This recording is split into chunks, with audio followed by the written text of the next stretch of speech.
You got to get more than just Tiscareño going. She's got at least double-digit kills in 9 of her last 11 matches, or at least double-digit points. She's got double-digit kills in 4 of her last 5. But it needs to come from more to her. You see Livia Trindade in the starting lineup today. It needs to be her. It needs to be Kelsey Pereira. It needs to be Brogel. It needs to be Chapieska. It needs to be Tiscareño. Get at least 4 going, and this is going to be a very difficult Beacons team to stop. Finish points when you get the chance. We mentioned that this is a very strong hitting Amherst College team. They hit over 240 as a team. So you got to finish points when you get the chance, because if you don't, chances are that Amherst will do that. They don't miss often. An incredibly low hitting at least low error percentage compared to their incredible kill percentage of 240 plus. And then serve touch and efficiency. It's going to be key to make sure you get those serves, challenge them. Don't serve it into the net. Don't serve it long. Challenge this Mammoths team to make plays. We know they have some incredible servers in Kaminsk, Dean, Ruan when she's in there. So they got to make sure that they're serving effectively, but also making sure that they receive their own serves on the other direction effectively. Can't turn those over either. Can't have any reception errors, or at least not too many of them. It's going to, again, not just a key to this match. It's going to be the key to whether or not UMass Boston can defend their title here in 2021. They're continuing to finish off the starting lineups. And then we will start the national anthem and have the opening serve. We will take one final commercial break while they do that and come back with the opening serve. It's the Mammoths of Amherst College and your UMass Boston Beacons on this Tuesday night. To pursue my passions and my interests outside of the classroom and outside of the court or field, I've had the ability to get into different activities and organizations, and I've recreated my identity for myself aside from just being an athlete. Getting to be involved in a lot of different things, ranging from obviously being a student athlete to getting involved with my campus and my community, and not only being allowed to do that, but being encouraged to do that. The opportunity to be able to study what I wanted to and continue to play the sport I love, to have the professors know me on a personal level, all of those things came together very nicely in one package in Division III.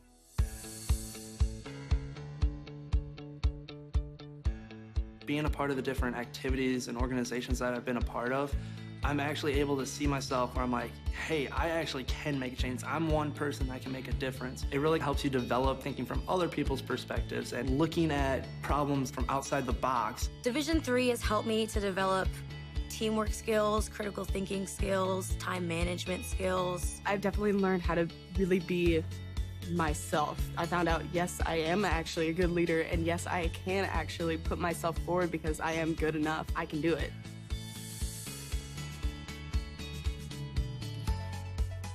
Coming in to college, I just wanted to get good grades and to do well. But it also made me realize that I have a lot of different career goals, and I've learned so much about myself that I was always like growing and changing. When I got to college, it forced me to step up and become more of a leader, and I think that was something I had the capability of doing, and forever grateful that being at a Division III school gave me that opportunity. You have to dedicate your time in the classroom, you have to dedicate your time in the gym, on the field, on the court. Our coaches and the entirety of the athletic department, they valued the student athlete going out into community and trying something new and getting involved in campus life. You can get involved in so many different things.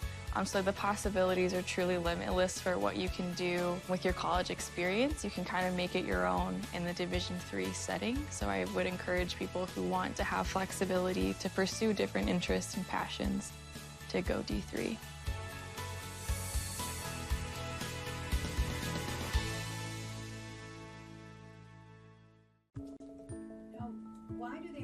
Hi, I'm Tracy Reed, and I'm a PhD student in the Sociology Department at UMass Boston, and I drove all the way across the country from Northridge, California to be a part of this great program.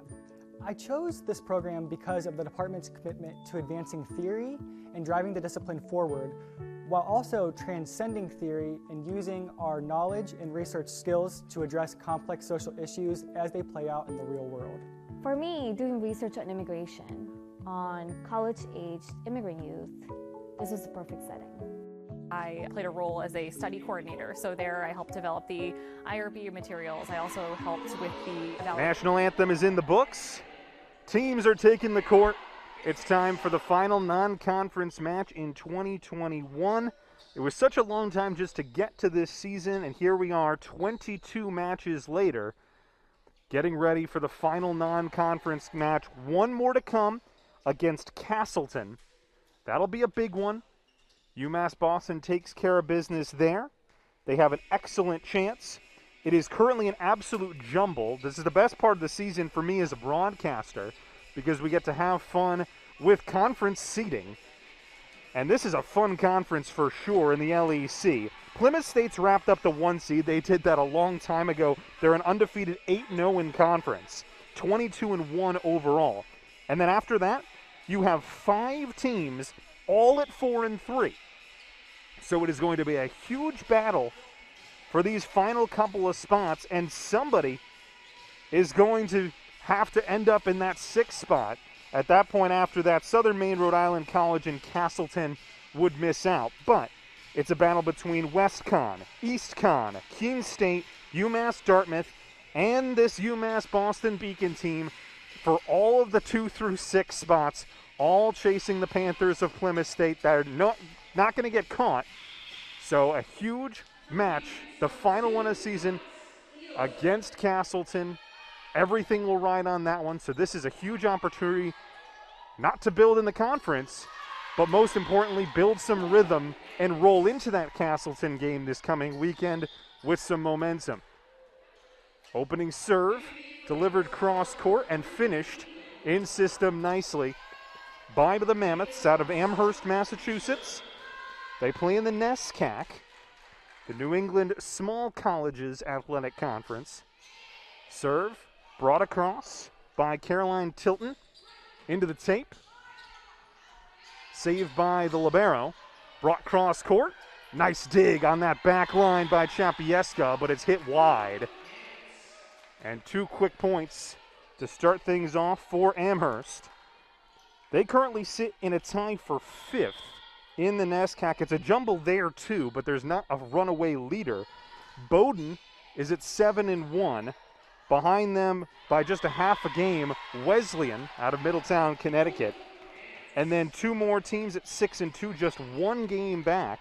Tufts and Williams College before this Amherst and Middlebury are battling at 5-3. So you have a huge jumble of just 6 teams separated by 2 games heading into the final couple of matches in their respective season in the NESCAC. It has not started well for UMass Boston. Continuing to serve back there is Caitlin Hamasaki, the Mililani, Hawaii native. Into the block by Chapieska. Guerra on the back line saves it, and Amelia hits it out of bounds. A little bit sloppy in the early going, not getting the clean returns. Getting a couple of good passes. Carson Comets rarely puts a pass wrong, but just not timing the jumps, not timing the hits well. And it's 5 consecutive points to open things off for Amherst College. And again, you can just see just a sloppy point to start things off. There's so much more to go in this match, but you can't allow Amherst College to jump out to a lead like this. That one paints the line. Amelia puts it on the back line, and UMass Boston's on the board. Taryn Brogel back to serve. Livia Trindade comes back in for Allie Dean. You'll see the libero fly on and off constantly. Saves your team as sub. You'll see a lot on the serves as well. And this one planted to the floor. It's an Amherst team, we highlighted it in the opening, that hits at an incredibly high percentage. Over 240 as a team, 242 to be exact. Back to serve is Sammy Underwood. This is a team that is very heavily based out of Southern California. You have a bunch of Angelinos. You have a couple from Orange County, Pasadena, just outside of LA. It's a very interesting recruiting trail that head coach Val Jones, graduate originally of the University of Tampa, but has a lot of both Division II and Division I NCAA coaching experience. Got Kennesaw State, the Owls, out of Kennesaw, Georgia, on her resume. And that's a mishit from Trijaje, and it's just not going for UMass Boston early. And here is the timeout, no surprise, called by Michael Houlihan as he has to burn one early. It's an 8-1 start for Amherst College. We take a brief pause and come back. UMass Boston trying to get off the ground in this first set. Moving from Turkey, it was a rough journey for me because when you don't really speak the language that well and when you don't really fit in the crowd, it's very easy to disappear. But I decided not to give up, and UMass helped me. Something I discovered in myself is that if I have a goal, I can accomplish it. It's a well-rounded experience. At a Division III school, you're primarily a student athlete, so the school is really shaped around you developing yourself as a complete individual. It helps a lot that you have a family with your team that can guide you.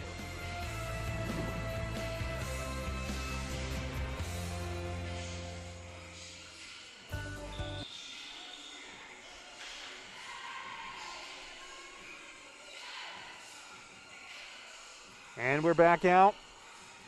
UMass Boston calling the timeout, down 8-1 early.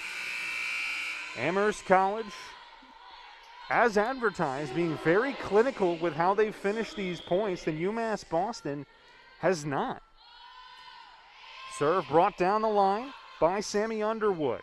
Dean, pass to Trindaje. Doesn't get the connection on it. Another opportunity for the Mammoths. Kamensk now.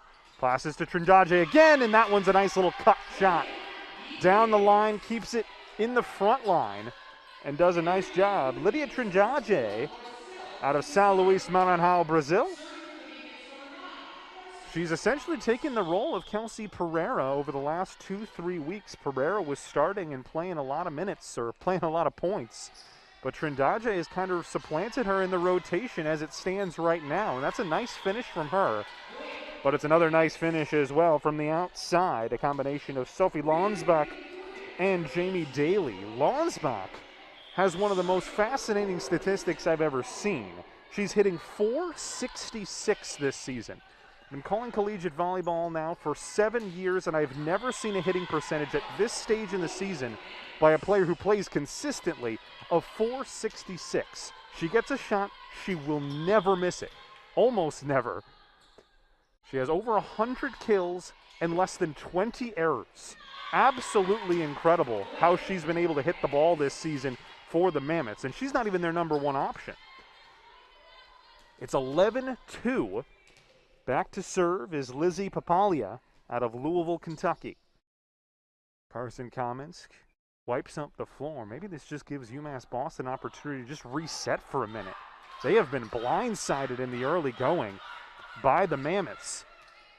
So two teams that on paper look like they should be fairly balanced, particularly the way UMass Boston's been playing lately with 4 straight wins, but not looking so hot today, at least at the start. Tiscareño into the tape. It's just, that's the type of play. In system, it was well dug off the initial serve. Kamensk's pass was fine. And Tiscareño just mishits the jump. Just a little bit of timing off at the moment. There's a nice finish.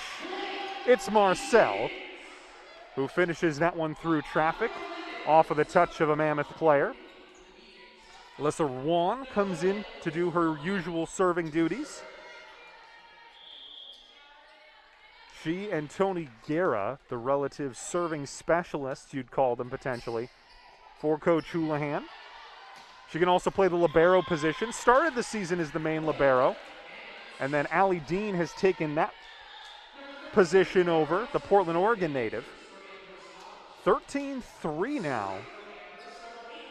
UMass Boston, even when they get a point, they can't back it up.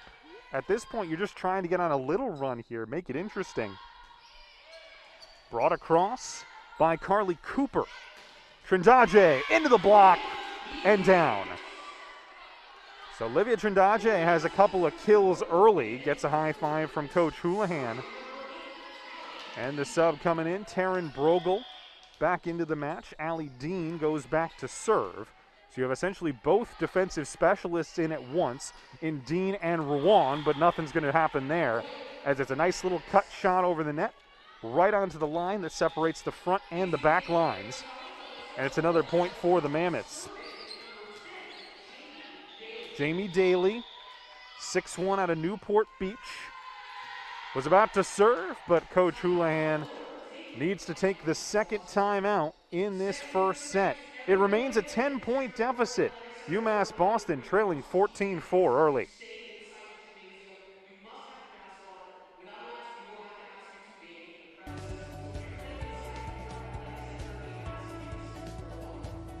I just wanted to get good grades and to do well. But it also made me realize that I have a lot of career goals. You're there to get a full college experience, not only participate in your sport, but participate in things outside of that. And it's all about growing as a person. My coaches have helped me with figuring out who I really am. Their lives are dedicated for us to succeed.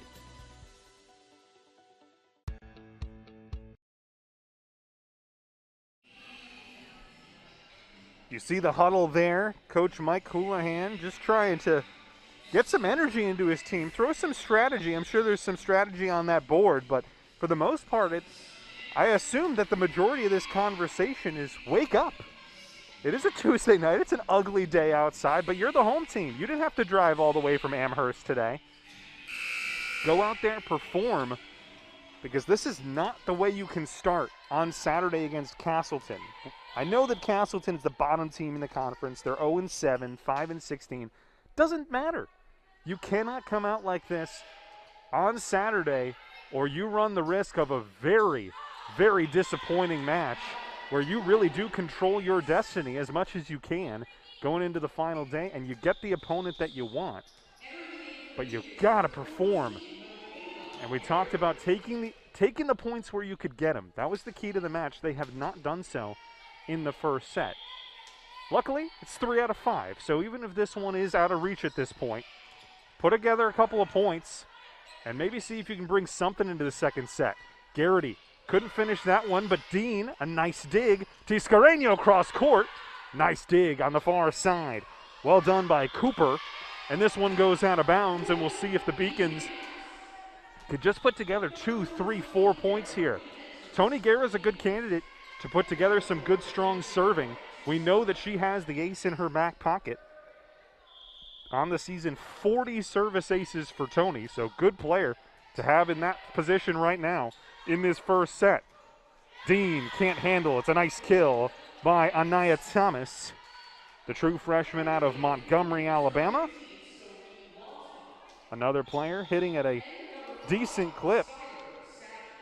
On the season, UMass Boston just hitting 158. That's going to have to improve, not necessarily on the overall category, but you need to have some matches in the next couple of weeks. These are when it really matters. These are the matches where you got to hit to a high percentage. Haven't done so far. Kamensk, cross court. Garrity into the tape, stays alive for the Mammoths. Thomas into the net. And the Beacons back within 10 again. Garrity will go back to serve. Chapieska comes in for one. We haven't seen UMass Boston able to get in on the block at all either in this match. Here's an opportunity. It is into the block, but it goes wide. So important. You get the combination of Brogel, Tiscareño, Chapieska in on the block. Adds that extra dimension to this Beacon attack. We're just going through the motions in this first set so far. Got to change, and you really do want it to change before it gets to the second set. Doesn't matter if this final set ends up to be 25-13. Play them even from here on out. See if you can just grab some momentum, anything, to just give you a spark into set number 2. Chapieska into the tape. Again, it's just not right there. But this one goes long. So UMass Boston does get the point off the kill attempt. That went long from Thomas. Brogel back to serve. Taryn out of Branford, Connecticut. Brings it across, down 11. Straight down the pipe. They go to the middle. Brogel, nice dig. Kamensk tries to keep it alive. Trindaje pokes it over. Thomas Free point. Big one for UMass Boston just to get something. Oh, that's beautifully done. Best point of the match so far, bar none. Amelia Chapieska reading it at the front of the net, seeing the gaping open space, essentially in the middle of the court, out to the left, and uses the placement, uses the touch to find the floor. That's the type of point that UMass Boston needs to win. Melina Sullivan, just her 5th appearance of the year in to do some serving. She does a floater to the back, goes back, makes a nice dig, and UMass Boston paints it. Sullivan, how about that? Comes in, delivers a nice serve, then gets the dig. Chapieska back-to-back kills. That's the glory of this final non-conference game. Oh, there's an ace! Oh, Melina Sullivan. A little moment of brilliance from Michael Houlihan saying, Melina, give us some life. And she's done so. Back-to-back points from Sullivan. Brings it cross court. Another difficult serve to handle. Boy, what a difference she's made. She can't make that one. It was Garrity who tried to go in on the kill, or on the dig. But Sullivan comes out and gets a nice high five from her teammates. How about that? Melina out of Richmond, Virginia. Just her 5th appearance of the year. And she has been probably the brightest spot. She and Chapieska have not given up on this first set. Here's an opportunity. Chapieska again. They'll say it stays alive. Dean just has to pass it across, and it's a free point in system for Amherst College. Opportunity, though, for the Beacons. Trindaja into the block. Long point again. And this one is long. And how about this? UMass Boston is fighting, and I think we're going to see a timeout here from Amherst. Now she's just going over to have a conversation with the assistant referee on the far side. Val Jones, originally a graduate of the University of Tampa, over 20 years as a coach, both at the collegiate level and at the club level, as you see a lot of these coaches coach these elite club teams to go along with their collegiate coaching duties. 11-19, UMass Boston showing some fight over the last couple of minutes. Nice serve by Kamensk. Should be an opportunity for another point in system. Here we go. Kamensk to Scareño. Into the block and down. A 12-point deficit's been cut to 7. And this is what we've been waiting for. And this was so important to get.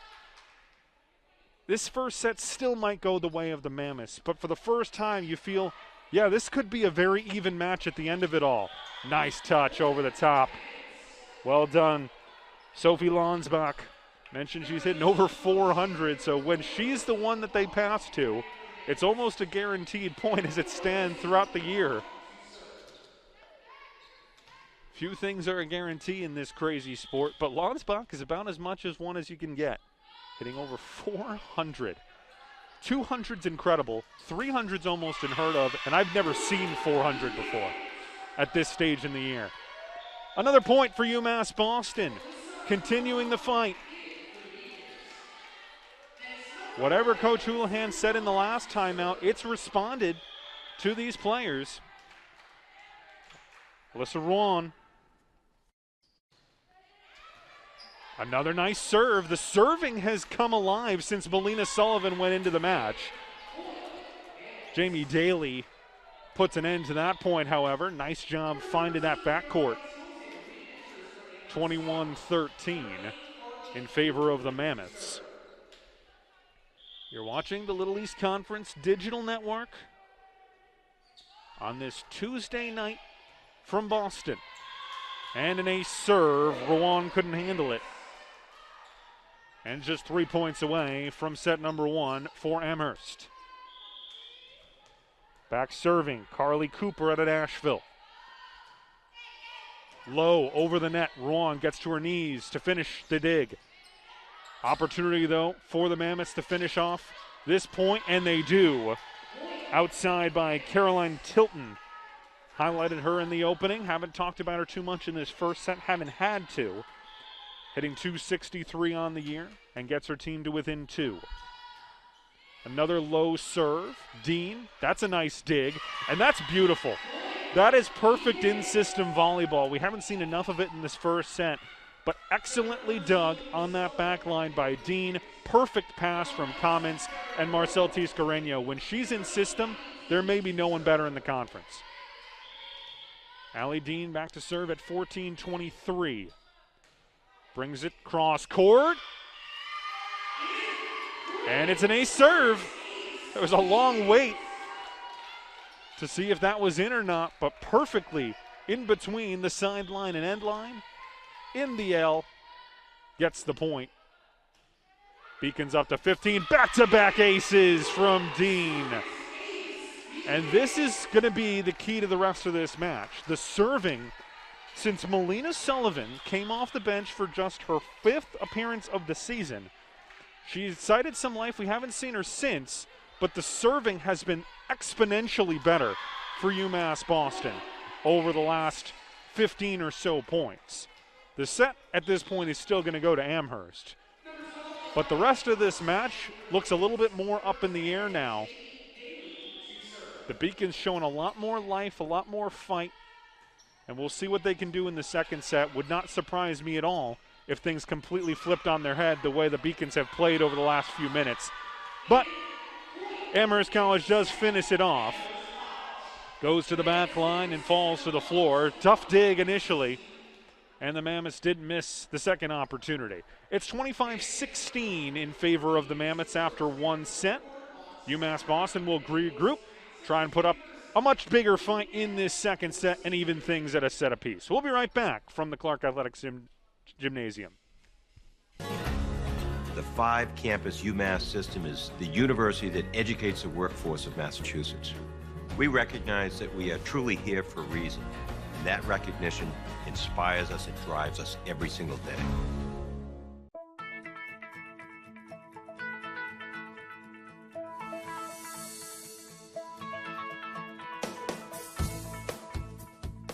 When you're in college, you kind of find out who you are. And throughout your 4 years, you develop yourself with all the different experiences, which leads into dedicating yourself to your community, to your family. So when you're a senior, you're coming out a well-rounded person.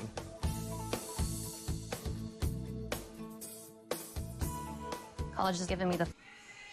And we take a look at some highlights from the opening set. The vast majority of them coming about after the midpoint. Melina Sullivan providing a spark Carly Cooper for the Beacons off the bench. The set ultimately did not go their way, but you can see a lot more fight, some better in-system play, nice ball from Chapieska cross court, a couple of nice aces. You saw Dean have a couple. Rowan was involved. Sullivan was so instrumental off the bench. Cannot give her enough compliments for what she was doing, having not played in a long time. But we'll see if UMass Boston can turn things around and even this matchup at a set apiece as we get ready to start the second. Did not start off. It was 8-1 when head coach Michael Houlihan called his first timeout. As we take a look at some analysis from that first set, it did not go the Beacons' way for the most part, but they really did fight toward the second half. I would say the second half of the first set, you really saw a lot more, basically a different Beacons team. We take a look around Beaconville. Huge match for women's soccer as they continue their march to the playoffs. Out of conference against Bridgewater State, but a nice shutout for them, 1-0.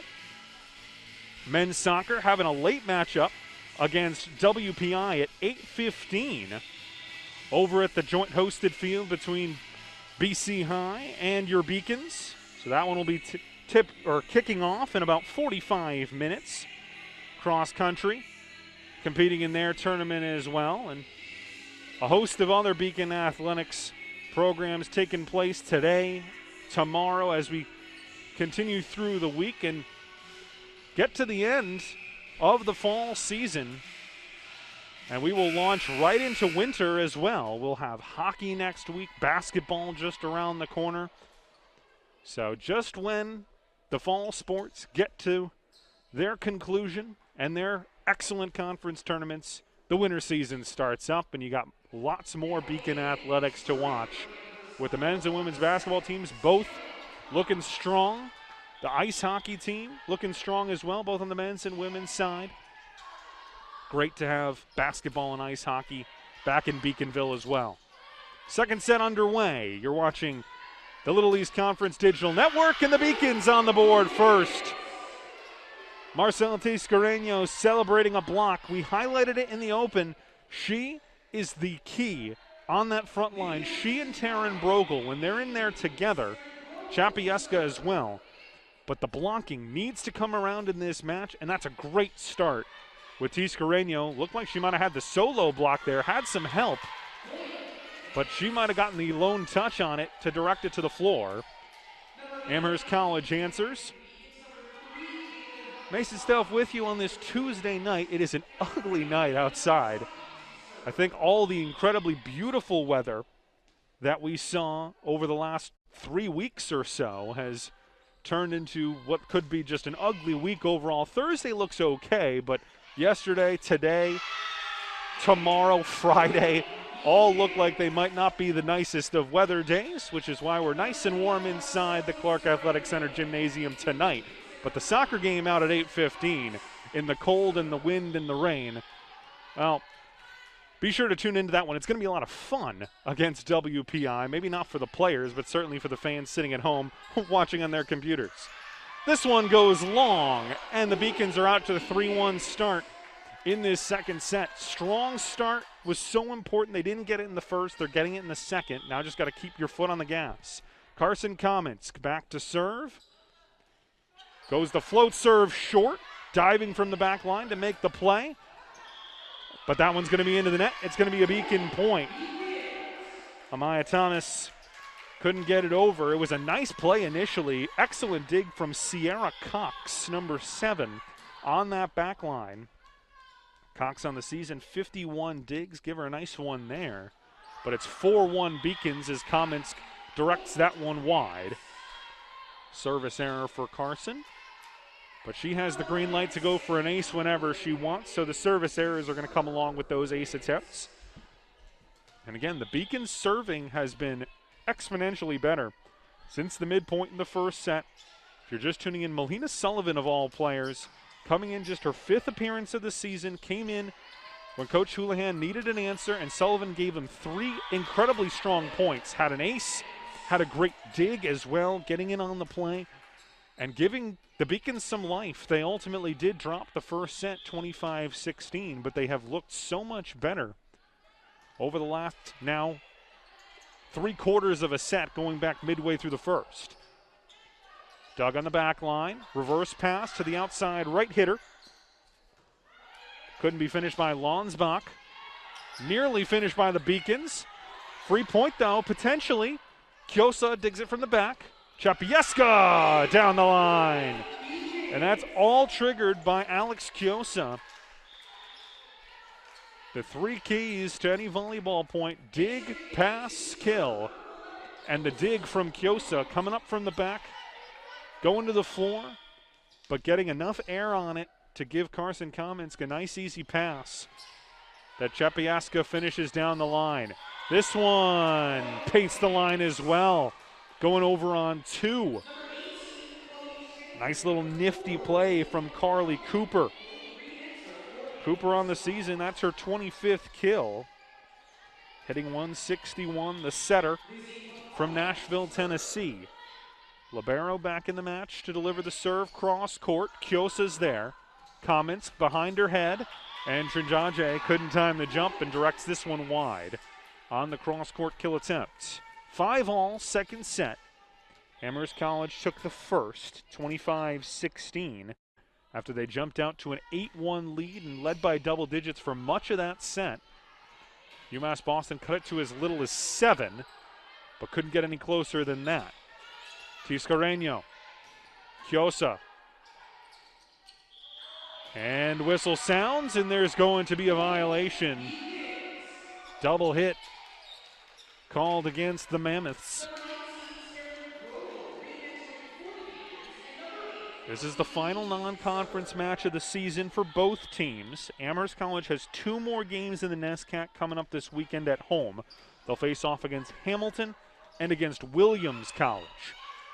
Whereas UMass Boston has the lone final conference game against Castleton. Spartans will be here on Saturday at 2. We'll have a doubleheader for you on the NE10 or on the LEC digital network. Both against Castleton. You'll have soccer following up at 4 after volleyball hopefully takes care of business at 2 o'clock on Saturday afternoon. Big cheers is Allie Dean with a beautiful dig. Kyosa goes on the overhand. Cross-court pass on the near side. Off the touch and down. Kill credited to Jamie Daly. I mentioned there is a huge contingent of Southern California players who have made the very long trip to play their collegiate volleyball at Amherst College. But Michaela Wiedas from Newport Beach. You got Skylar Savage out of San Jose, which of course is Northern California, relatively. Really is Central California, but NorCal, as most people believe it to be, that San Francisco Bay Area is actually in the center of the state. But Ava O'Connor, Los Angeles. Alex Roan, who I haven't seen today, also LA. A couple Newport Beach native. Underwood from LA, so I don't know what it is. Obviously, there's some incredible volleyball that's played in Southern California, and that's where Coach Val Jones has elected to do a lot of her recruiting. But certainly an interesting lineup. UMass Boston keeping things fairly local here in Massachusetts. Connecticut, just all around New England, basically. So 2 different strategies. Always interesting to see how these coaches pursue the recruitment of their collegiate athletes, particularly at the Division II and Division III levels where their exposure is just not nearly as high as you obviously get at the D1 level.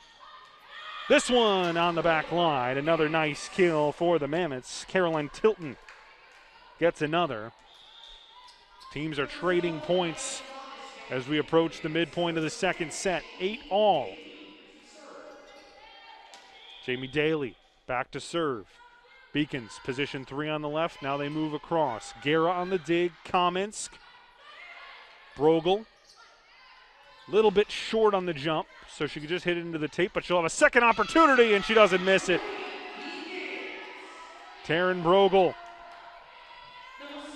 So important in a bunch of different facets of the game. We've seen a lot of Chapieska. We know all the accolades that Tiscareño gets, but Taryn Brogel just important. And essentially that big 3 up front with Kamensk feeding them regularly, and Kyosa, Dean, Juan, Guerra, the players that typically occupy that back line supporting them. Everybody's going to have to perform. Key to the game, number 1, got to get 4 hitters going. That hasn't happened yet in this match. They've gotten a couple. Chapieska starting to get rolling. We saw Brogel get a couple of hits. We know Tiscareño has had a couple as well. But we haven't had 4 going at any given time in this match to this point. Chapieska. In-system volleyball really is a beautiful thing. Just a nice, easy dig on the back line. Not that it's easy to dig a volleyball, but it looks easy. And when it looks easy on the back, it looks easy on the pass. Again, it's not, but it looks it. And looks for a very fun kill for the outside hitter, Amelia Chapieska. Trindaje, high into the block. Chapieska taps it down. Amelia starting to come alive. The grad student from St. Paul. She has gotten a taste of what it's like to play D1 volleyball. Started her career at South Dakota State, the Jackrabbits, before making her way across the country to Boston to finish her collegiate career. She's played here for a couple of years now. But UMass Boston is certainly turned things around in this second set, and the timeout is called by Val Jones and the Amherst bench. It's 12-9 in the second set. Beacons trying to even things up at a set apiece. Paris changed my life, and I got there through UMass. Those very specific seminal moments in Paris. The subway. A man in a tuxedo walked in, and a woman in a long gown. And it was stunning. It all hit me. It was It was like a lightning bolt. There was this world of beauty and style that I wanted to be a part of. That was the beginning of the journey. And that all came through the University of Massachusetts. And that was really a key moment for me. That's one of those moments you never forget. The University of Massachusetts Boston. It's just minutes from downtown, and the Princeton Review calls it one of the best values in the country. A nationally recognized institution of academic excellence and research, UMass Boston offers more than 150 undergraduate and graduate programs, 16 Division III sports, and more than 100 student organizations.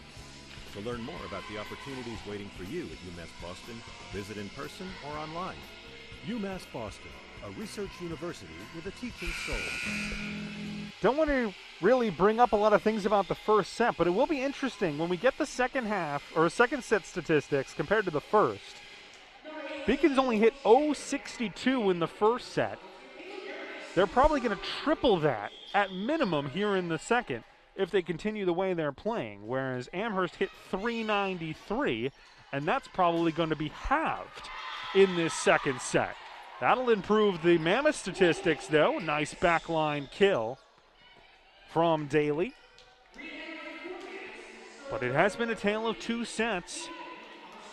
It was all Amherst through the first half of the opening set. Then things evened out, and the second set has been a lot more Beacons. Amelia Chapieska has been on her game.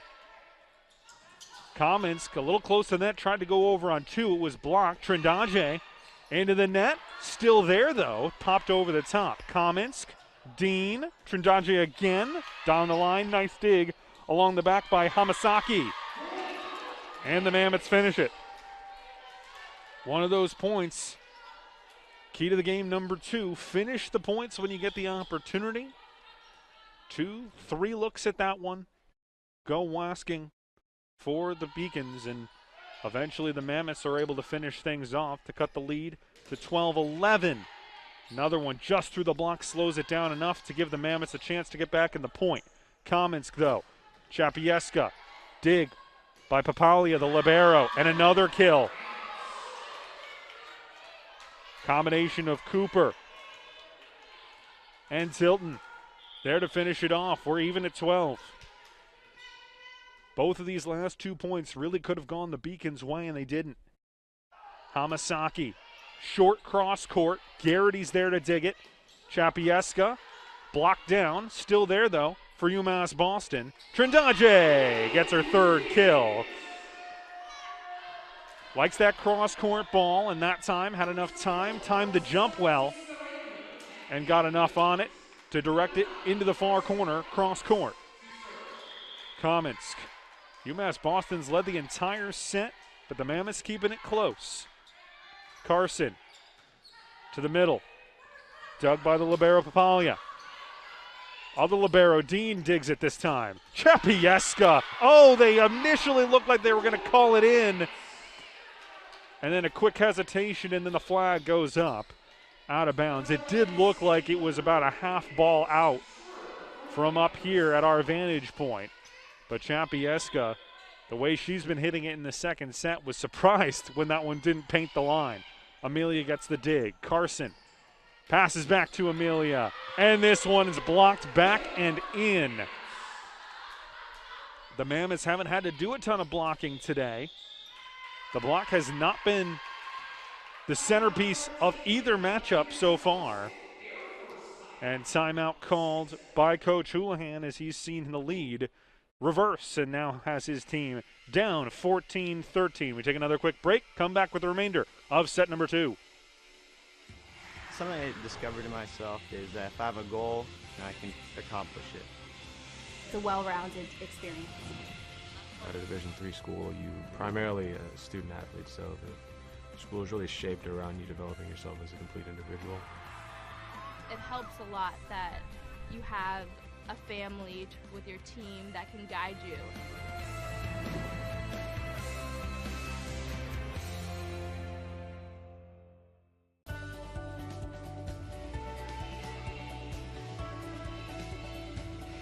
I just wanted to get good grades and to do well, but it also made me realize that I have a lot of career goals. You're there to get a full college experience, not only participate in your sport, but participate in things outside of that, and it's all about growing as a person. My coaches have helped me with figuring out who I really am. Their lives are dedicated for us to succeed.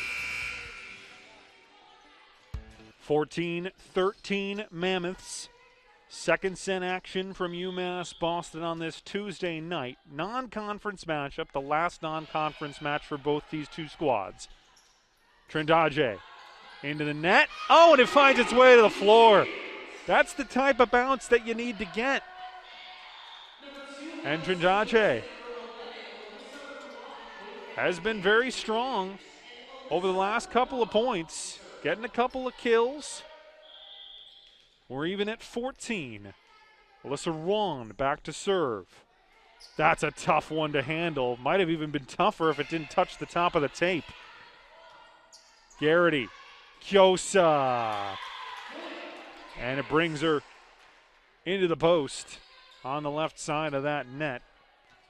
Too tight to that net, couldn't direct it cross court. 15-14 Mammoths. Papalia, who on the season had 9 service aces. This one goes wide. Trindaje trying to get the kill, goes into the block, nearly found its way onto the white sideline, but out of play, and the two teams continue to trade points. 15 all. Both teams have used a timeout in this second set, and each has one more. Allie Dean had a couple of aces toward the end of the first set. Pushes the back line deep. Comes back. This should be an opportunity. Nice dig by Rowan. It was a nice kill attempt as well from the Mammoths. But the Beacons get the point. Couple of strong backline plays away from the net. Initially from Amherst and Sammy Underwood, and then the Beacons on the outside as well with Kyosa and Chapieska doing a great job getting the Beacons the point. Check that, it was Brogel who was in there as well. Brogel was in on that last block as well. Tiscareño popped up into the air by Cooper. Daly eventually gets the kill as Dean tumbles to the floor. Neither team can get multiple points in a row right now. Trading the last 9-10 points. One apiece either side. Another service opportunity from Cooper. UMass Boston definitely is the better serving team, but it didn't show there. Amherst just putting it across the net, not making any service errors, not really going for the aces either. But that's the service reception that you gotta have in a tight second set. Cooper down the line, Kyosa into the center of the court, Commons, Tiscareño out of the back, just wide. She saw that one the whole way, knew as soon as the pass came that she wanted to go cross court, and she just puts in a half ball wide, and there's the back-to-back points that Amherst College needed. It's 18-16 as Coach Houlihan takes timeout number 2. We'll take it with him and come back. It's 18-16 Mammoths.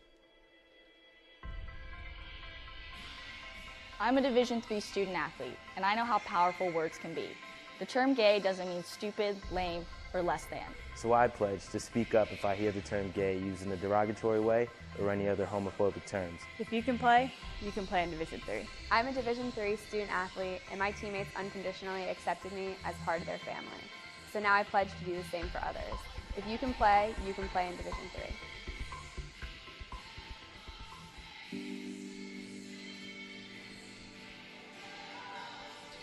What separates UMass Boston from other schools is the fact that a large percentage of students commute. For me, it takes 2 hours each day to go to and from school. But every second isn't worth it because the students that come here are serious about learning, they value their education, and understand where it'll take them in the future. This is what UMass Boston means to me. Most important point of the match right here. 18-16 Mammoths stretch this lead to 3. It's going to be an uphill climb. Cut it back down to a 1-point deficit. And it's still a wide open set. Initial kill attempt from Kyosa. Unable to be finished. Dean keeps it alive. Kamensk. Tiscareño leans back. It's going to be an opportunity in system for Amherst College. But another nice dig from Dean. Tiscareño went over on 2. Long point. Critical point. Chapieska. Tiscareño! That one touches the cord. Started celebrating before he was even out of play. Nearly dug incredibly by the Mammoths, but a huge point won by UMass Boston and allow Tony Guerra, to go back to serve. Brings it over quickly, both figuratively and literally. And this one goes wide. 18 all. Amherst College got back-to-back points. Beacons answer with 2 of their own. UMass Boston is out of timeouts. Amherst College has 1 remaining. And there's an ace serve. What a time to get it from Tony Guerra. 3 straight for the Beacons. 19-18 in the second. Trying to match things up. Goes short. Low over the net. And what a kill! A combination of Brokel and Kamensk in there on the block. And what a timeout by Coach Houlihan. His Beacons answer with 4 straight points and turn a 2-point deficit into a 2-point lead. Another timeout, but this time the Beacons have the advantage. We come back for the remainder of the second next.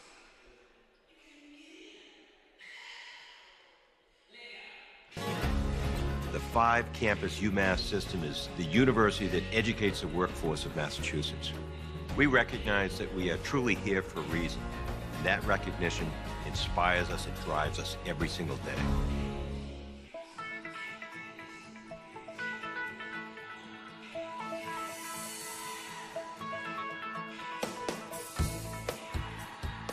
When you're in college, you kind of find out who you are. And throughout your 4 years, you develop yourself with all the different experiences, which leads into dedicating yourself to your community, to your family. So when you're a senior, you're coming out a well-rounded person.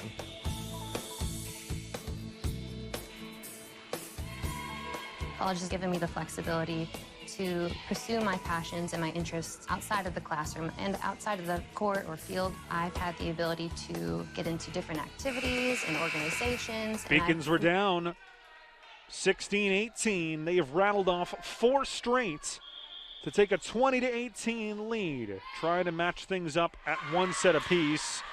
Guerra going for the ace. Low into the net for the service error, but still strong serving from Tony Guerra. And the Beacons maintain a 1-point lead, but another critical point right here. Huge to get the service reception clean. Daly, short, Kyosa, and that was it. Too close to the net and tapped down by Chloe Chanran. Haven't said her name much, the Pasadena native, and she matches things up at 20. Kyosa again directs it over, but it's going to be a free opportunity for the Mammoths. And they direct it long. No, they get it off the block. Just a slight touch off the top. Might have gone long either way. But what a couple of runs we've had here. 2 for the Mammoths, 2 for the Beacons, 2 for the Mammoths, 4 for the Beacons, and now 3 straight the other way for Amherst College, and they get 4 themselves. A serve from Daly. No more timeouts either way. So they're going to have to figure this one out, and they got to do it quickly or fall behind 2-0. Daly back to serve. Subs from Coach Houlihan. Down 2. Ruan, nice dig. Kamen's nice pass. Nearly killed. Still there, though, for the Mammoths. And an incredible kill by Chanran. Couple of bounces just didn't go the Beacons' way on that point. 5 in a row now for Amherst, and they're just 2 away from taking the second, despite really being second best in the second set for the most part. Ron, Kamensk, cross-court, Kyosa, it's long. What a turn. Just when you thought that the Beacons had created a little bit of separation, 6 straight for Amherst, and now they've got 4 set points upcoming. Brogel, Ron, Kyosa, still there for the Beacons. Kamensk to the center. Brogel, cross-court pass, tapped over on 2. Kamensk goes cross-court again. Kyosa, it's just long. And that is how the second set will end. A 7-0 run to finish things off for the Mammoths. A set that you thought the Beacons had to have, and they couldn't finish it off. The Mammoths roll to a 25-20 finish. Still opportunities. Certainly a better second set for UMass Boston, but it does end with a 25-20 defeat. They will have to come back from 2 sets down to win this one in 5. We've got that coming up next from the Clark Athletic Center Gymnasium. Don't go anywhere. Paris changed my life, and I got there through UMass. Those very specific seminal moments in Paris. The subway. A man in a tuxedo walked in, and a woman in a long gown. And it was stunning. It all hit me. It was like a lightning bolt. There was this world of beauty and style that I wanted to be a part of. That was the beginning of the journey. And that all came through the University of Massachusetts. And that was really a key moment for me. It's one of those moments you never forget. The University. Second set highlights. Couple of nice plays in the early going. A nice block there. The blocks started early in that second set, but it really didn't continue. Blocking has not been a major facet of this game. Couple of nice plays down the line. UMass Boston, great dig there from Allie Dean. Another one there from Brogel. And it looked like the Beacons were going to turn things around and even this thing up at 1. Right around this point in the set, you thought Chapieska could do no wrong. Trinjaje was involved. Another nice little tap over short. The Beacons led it 18-20. And then an incredible run of 7 consecutive points for Amherst. I'm the first undergraduate alumnus to lead this university. I'm very proud of that. This set was I going was to be put out of literally reach. able to transform my life because of the won it. University of Massachusetts, and I want that for every single student that walks through the door. Moving from Turkey, it was a rough journey for me because when you don't really speak the language that well and when you don't really fit in the crowd, it's very easy to disappear.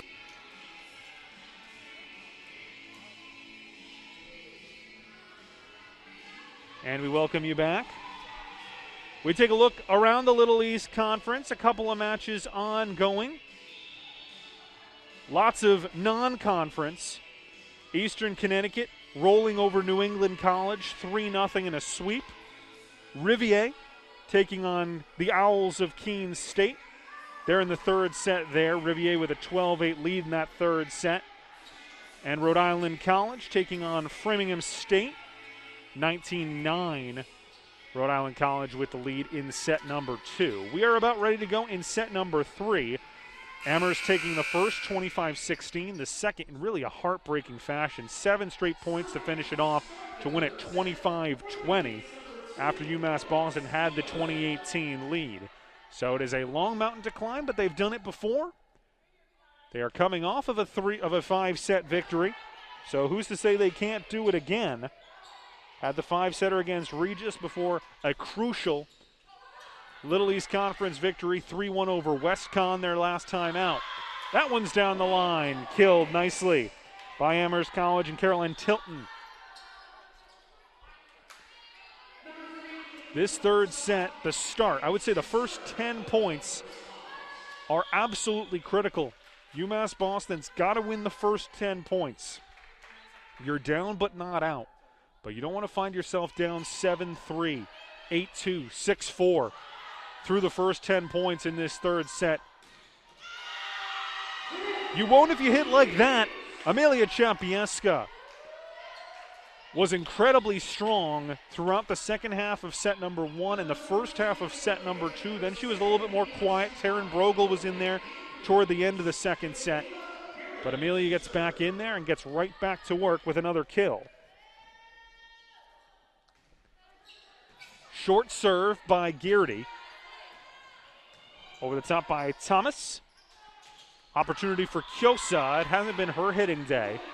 She's had a couple of difficult passes to handle on that left side, and that one directs it long. They'll need Alex, that's for sure. When it comes to conference tournament time, you know you have some strong players on the front line in Tiscareño, Champieska, Brogel. Someone's going to come up from that back line as well and come up with some plays, both on the dig and on the kill, when they're coming around the outside, and it's most likely, at least in the killing category, to be Alex Kyosa, who comes in on the day with 146 kills. But she has played a lot more on that back line today, moving toward that outside as well on the left. They got a tall 3 in there right now with Champieska, Tiscareño, and Trindaje. Tiscareño to the floor, gets the kill. 3-2 early in the third. Can't get it all back at once. Got to get the third before you can try and win the fourth and push this to a deciding fifth. A serve by Garrity. Saw that gaping hole in the front. They were playing that back deep serve. And Carson Commons puts it down. Perfect little touch on the floater. Goes for the second one again. This time it's read by Daly. They go back to the outside. What a play by Dean. Tiscareño pops it over. Free opportunity for the Mammoths. Commons reads it, digs it, passes to Dean. Champieska from the outside. Another opportunity for the Mammoths. Dean is there again. And Tiscareño wasn't going to miss that one. Corks it and finishes it. 5-2. Just the start that the Beacons needed in the third.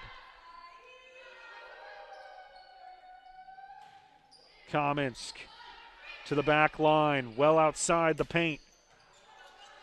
Kaminsk passes to Tiscareño, who just got a little bit of an early jump on that one. And this one's hit to the floor by Daly off the outstretched left arm of Amelia Champieska.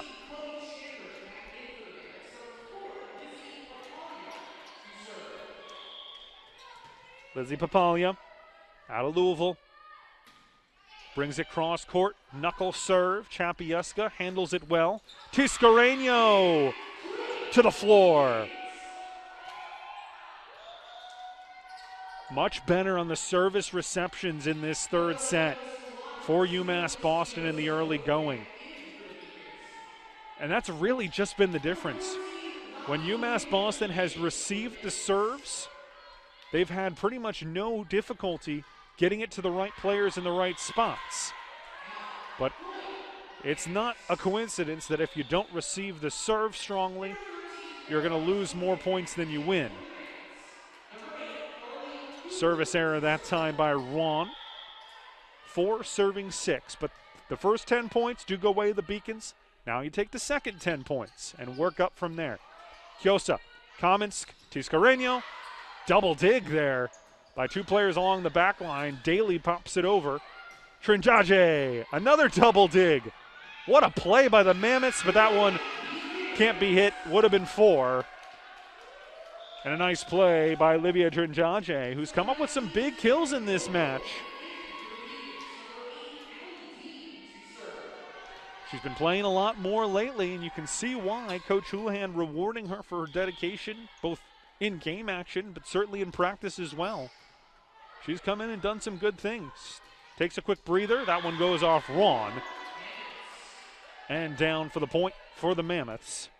Mentioned that both these teams are in a jumble in the middle of their respective conferences, but on the upper side of things, UMass Boston currently in a 5-way tie for second place. At this point, Plymouth State's wrapped up the one, but nothing else is guaranteed at this point. This is a service error for the Mammoths.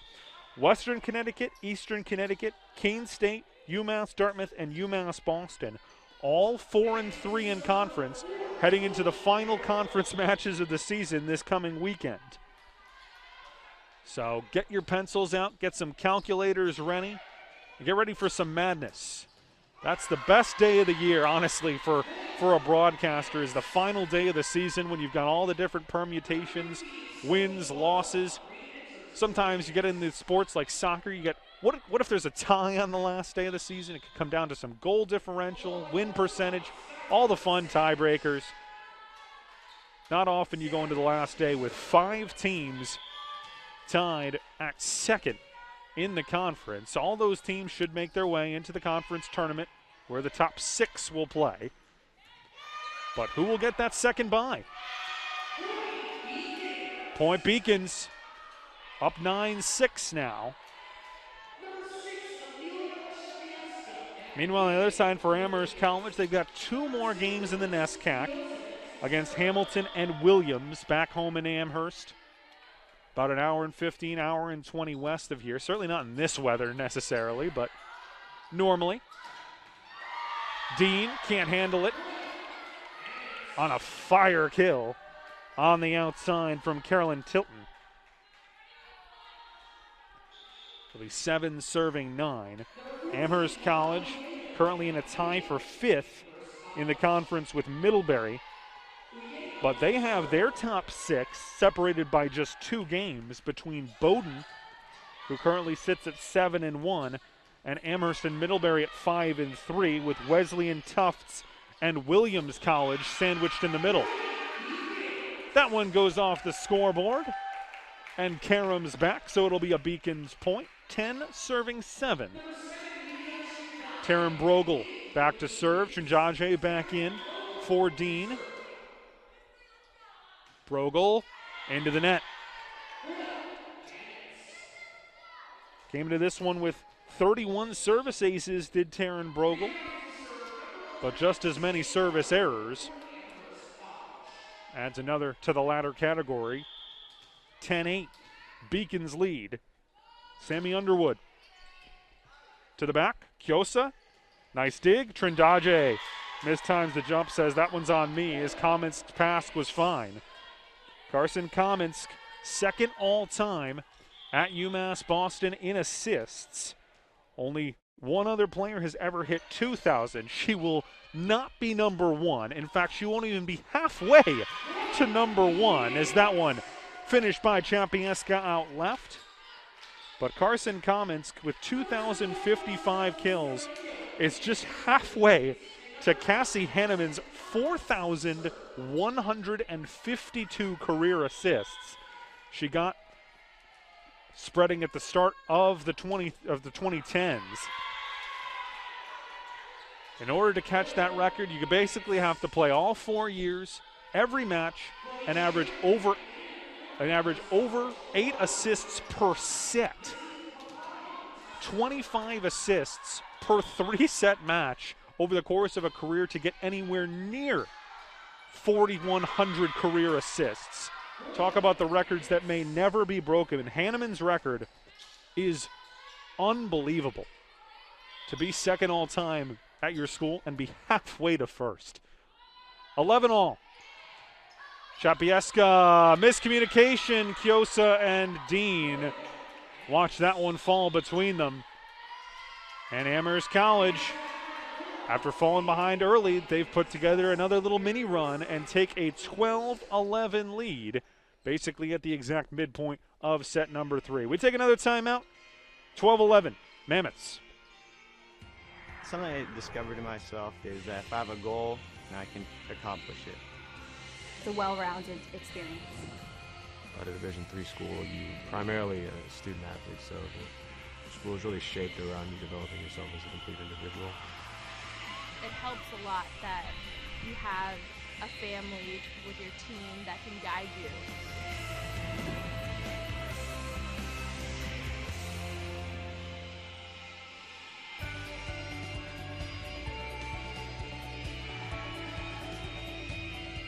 just wanted to get good grades and to do well. But it also made me realize that I have a lot of career goals. You're there to get a full college experience, not only participate in your sport, but participate in things outside of that, and it's all about growing as a person. My coaches have helped me with figuring out who I really am. Their lives are dedicated for us to succeed.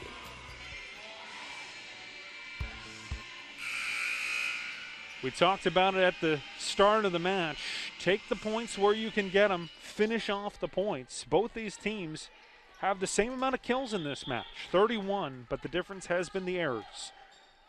On the attack, Beacon's 15 errors to just 9 for the Mammoths. On the reception errors, 9 for UMass Boston, just 5 for the Mammoths. Service errors, Beacons have 6 to just 1 for Amherst College. So in terms of the attack, the kills are identical. But the unforced errors, which is exactly what errors are for the most part, have gone the way of Amherst College. They've committed less of those mistakes, but there is one. Beacons right there. Take the third set. Dynamic of the entire match changes. Mason Stelf on the call on this Tuesday night from Boston on the Little East Conference Digital Network. Playing it over on 2. Nicely done from Carly Cooper. 13 all. Jamie Daly's got 11 kills to lead the way for Amherst College. 2 players for the Beacons in double figures, Chapieska and Tiscareño, both with 10. Marcel hitting her usual incredibly high percentage of .368.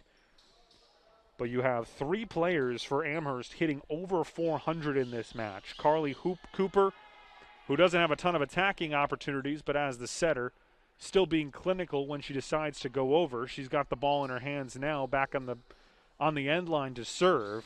Lonsbach, her usual 400-plus hitting percentage. She's at .462. Daly's at 400. Tilton is at .333. So this game not all about the statistics. It never is, but it is odd how often they sometimes do tell the story, even across the course of the season, how much they're reflected over the course of one match. And so far it's been the team that's more clinical with their finishing that has the 2-0 lead. That can change, though, over the course of a half set. Beacons just have to stay the course and just get a couple of more finishes that they haven't finished in the opening 2 sets, and just like that, it could be 2-1. But it's an ace serve from Cooper. Dean retreated, and by the time they got back up into that front court area, ball was to the floor. Cooper, team up 1, 14-13, mishandled by Dean. Just the plays that have cost them in this entire match. The service reception, just a couple of passes that have been too close to the net. No such problem there. Carson Kaminsk feeding Tiscareño for the kill. See if UMass Boston can string together a couple of aces. But you got away, going for the ace and risking the service error. Dean puts it wide. Say you're just a half step off, a half second late. Everything is not that far off, but just far off enough that it's costing them points in critical situations in this match. It's non-conference. Referee blows his whistle. I don't believe that they were ready on the far side with the scorer's table. But there's going to be plenty to work on over the next few days of practice. As you get ready for Castleton, you'll study the film. But that's a match where the win and the loss is not going to be determined by Castleton. It's going to be determined by how UMass Boston comes out and plays. They should be able to put that one to bed in 3 sets if they're playing anywhere near their best.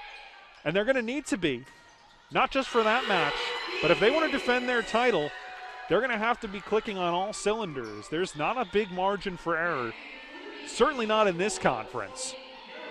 Not when you're chasing down an undefeated Plymouth State team who's 22-1 overall. You're going to have to be at your best, and you're running out of time to get to your best. This one's long. Another service error. It just hasn't come together.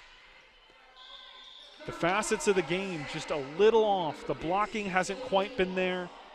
The passing, still strong as always from Comments, but not picture perfect like she usually is. And the service receptions and service deliveries have just not been there today. But this third set's not out of reach yet. It's 17-15. Win a couple of points here, and you're right in it. But that one paints the line on the outside. And Coach Houlihan calls his second timeout. Final one used by the Beacons head coach. Mammoths just 7 away from the sweep. We'll be right back.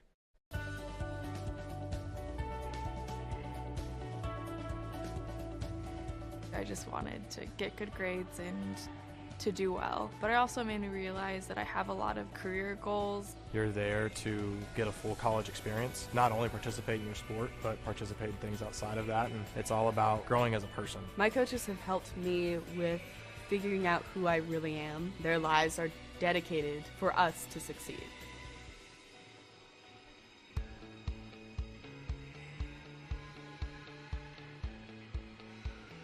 Being a part of the different activities and organizations that I've been a part of, I'm actually able to see myself where I'm like, hey, I actually can make a change. I'm one person that can make a difference. Division III has helped me to develop teamwork skills, critical thinking skills, time management skills. It's not just about basketball, or it's not just about school, it's about developing yourself as a person altogether.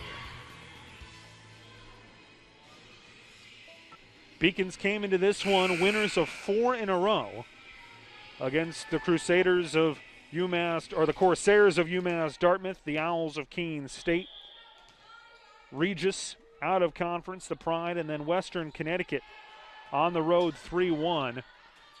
But it's going to be an uphill climb from here to stretch the lead, or stretch the winning streak to 5. But Taryn Brogel not giving up on this third set, finishes that one to bring the Beacons to within 2, and Alex Kyosa, who hasn't done as much serving as we usually see her do, is back there behind the end line off to our left and brings it into the net.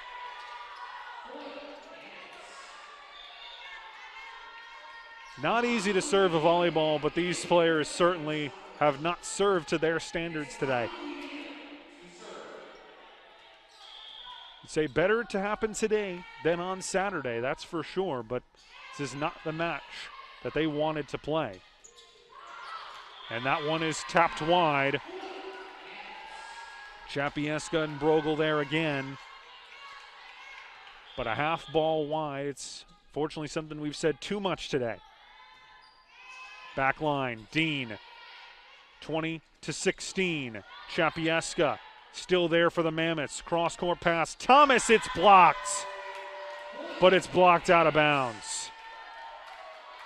It was a strong block there from Brogel. And Kyosa was there as well. Nothing there that the Beacons could do. They were there, just couldn't block it down in play. That one goes out. Beacons cut it to 21-17. The time where you're going to potentially go for that service ace, but you got to get it in. Can't get the ace if it doesn't get in.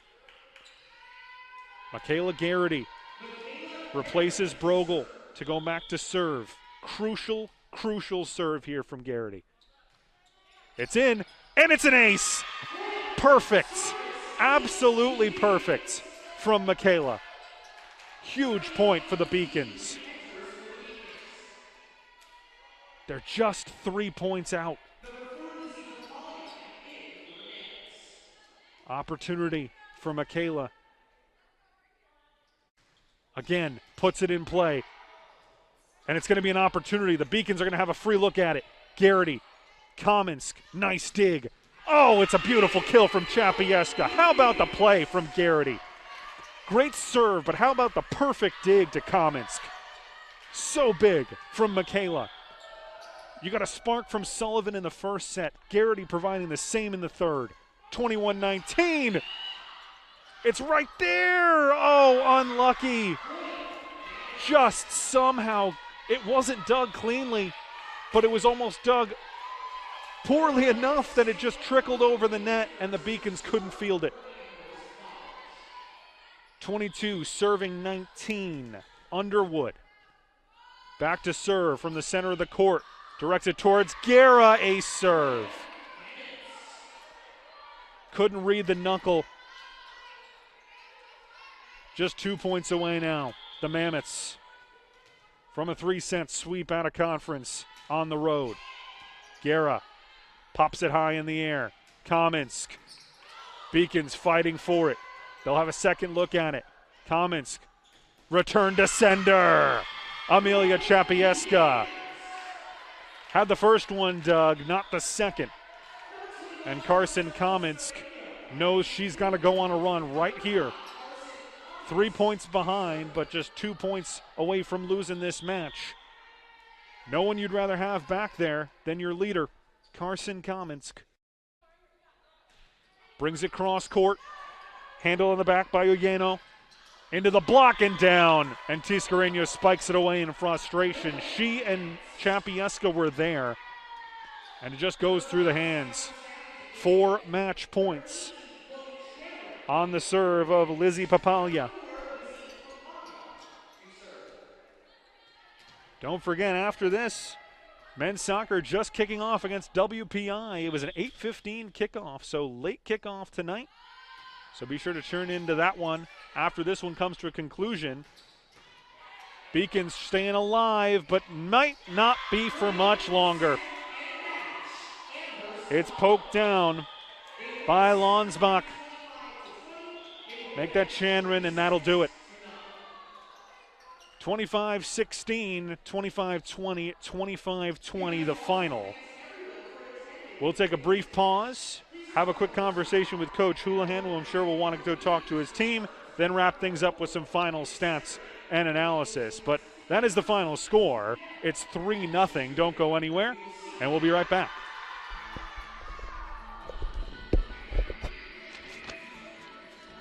College has given me the flexibility to pursue my passions and my interests, and I've recreated my identity for myself aside from just being an athlete. My greatest personal discovery has been that I am capable of doing things that I didn't know I was capable of doing. To be able to study what I wanted to and continue to play the sport I love, all of those things came together very nicely in one package in Division III. I did receive a non-athletic scholarship upon entering school. I got the presidential scholarship, which was huge for me. I think there's more opportunities for academic scholarships in Division III. I did receive academic scholarships. Just being involved on campus, being a leader, all those things combined kind of get me recognized. It's a great experience for me.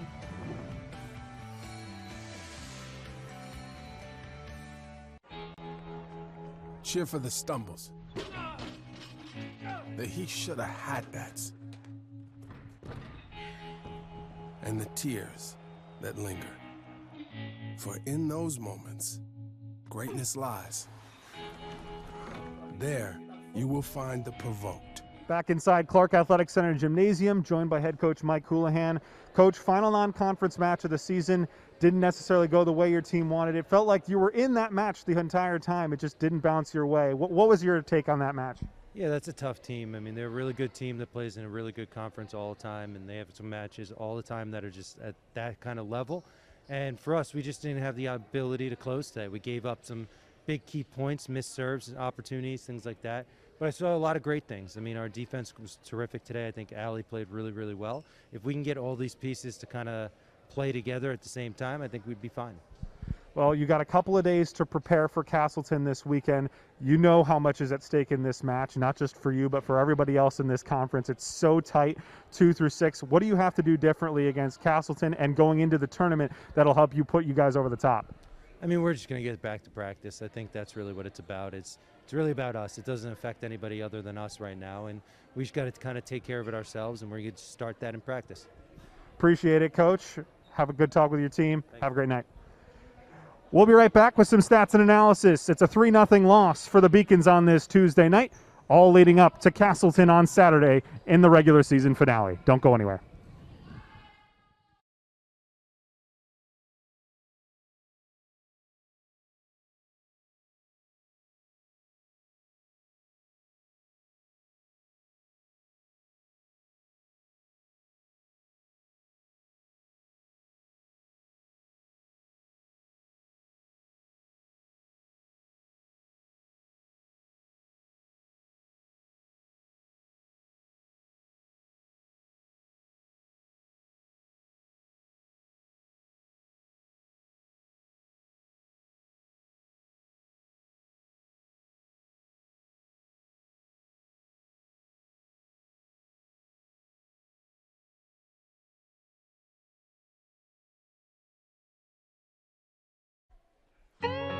We graduate 17,000 students every year, and the vast majority of them stay in Massachusetts. We have over 280,000 graduates in Massachusetts today. We graduate people in critical fields, engineering, STEM fields. We graduate people with research experience where they can start their own companies. It is amazing to see what UMass graduates accomplish once they leave the university. I remember vividly my own graduation from UMass. It was a beautiful day. It was perfect weather. I remember the pride that my mother and father felt. I could see it in their eyes. Here it is, 30 years later, I get an opportunity to preside over UMass commencement. It is so moving and inspiring for me to think this is what it's for. Here we are, we have these graduates that we're going to unleash on the world, ready to take on the world, happy about the accomplishment, but also hopeful about the future. It's hard not to get emotional at a UMass graduation. You see that UMass is here for the Commonwealth, here for a reason. I came from a working class family. I grew up in a hard-edged section of Lowell, Massachusetts, and I lived with my 6 siblings and my parents in a 4-bedroom house that had 1 bathroom. I knew that the only way that I was going to get to where I wanted to get to was if I got a high-quality college education, and I had the University of Massachusetts right in my hometown. It made a difference. I'm the first undergraduate alumnus to lead this university. I'm very proud of that. I think with that comes a special responsibility as a steward, as a protector. Every student that I see that walks through the door, I mean, I see myself. I was exactly where they are now.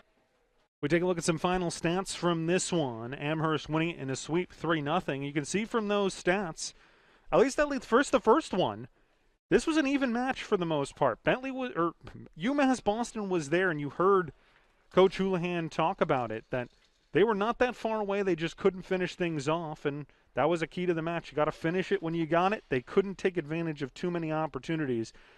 In terms of kills, though, 37 apiece, but look at the hitting percentage difference, 310 to 202. That means that the Mammoths weren't committing errors. UMass Boston was. Diggs 45-32 in favor of the Mammoths. Makes sense. The blocks were not a big story in this one. You were hoping that Tiscareño and Brogel could get in on a few more blocks. Only 3 across the 3-set win for Amherst College. Just 1 on the other side for the Mammoths. That's not where they won this match. They did win it, though, in the ace column. This is not a Mammoths team that makes their money on the aces. UMass Boston does, but look at that, 12-6 in favor of Amherst College. A lot of that was service reception errors by the Beacons, who just couldn't put it all together today. Hopefully they're able to do so against Castleton this weekend. We take a look at the team leaders for the two sides. Lots of Jamie Daly out there on the right. 11 kills, hitting .385. Carly Cooper hitting .30. Carson Cominska, as usual, is above 30 assists on the day. Amelia Champieska, probably the best spot that she's been in, and you heard Coach talk about it. She was fantastic today, and they were good defensively for the most part. They just couldn't put the attack together. But Amelia with 13 kills and a .281 hitting percentage. Allie Dean with the 15 digs. A couple of aces for Dean as well. Taryn Brogel in on a couple of blocks. But for the most part, this one was decided on the errors Not for Amherst College, for the errors, for UMass Boston. It just didn't come together today, but that's all right as long as you put it all together against Castleton this weekend. You essentially control your destiny in the conference. 5 teams tied at 4-3. And you go into that one knowing that a win puts you in a great spot. Could jump as high as the number 2 seed in the conference depending on how things go. Everyone after Plymouth State at 8-0 is up in the air at this point between Western, Eastern Connecticut, Keene State, UMass Dartmouth, and your Beacons. Who will finish off second? Who will finish third? Who will finish all the way down in sixth? That will all be determined on Saturday. That's all the time we have for this one from the Clark Athletic Center Gymnasium. I would like to thank our great production team, as always, our producer, Seth Arensky, directors Nicholas Branch and Haile Rodriguez, instant replay Nicholas Suma. My name is Mason Stelf, the play-by-play man tonight. Our camera operators, Jordan, Elsa, and Danny. Again, have a wonderful evening on this Tuesday night. It's ugly out there.